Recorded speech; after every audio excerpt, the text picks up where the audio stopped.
Torpaq, çərşənbəniz mübarək olsun. Gəlin sizinlə Novruzla bağlı lazım olan ifadələrə baxaq və bəzi nüanslara fikir verək. Первое. Прыгать через костер. Kостер tonqal deməkdir. Çox vaxt tələbələrin yadından çıxır.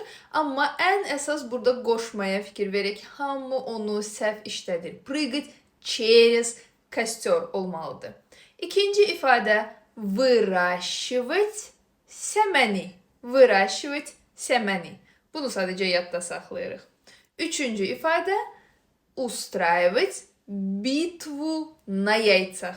Или устраивать бой на яйцах. Стучать яйца друг об друга. Бить яйца друг об друга. Yumurta döyüşlərimizə aid olan ifadələr də bunlardır. Bəs siz başqa hansı ifadələri bilmək istəyirsiniz Novruzla bağlı, onu şərhdə yazın və mən burada sizin üçün təqdim etdiyim ifadələri də cümlələrdə istifadə edin.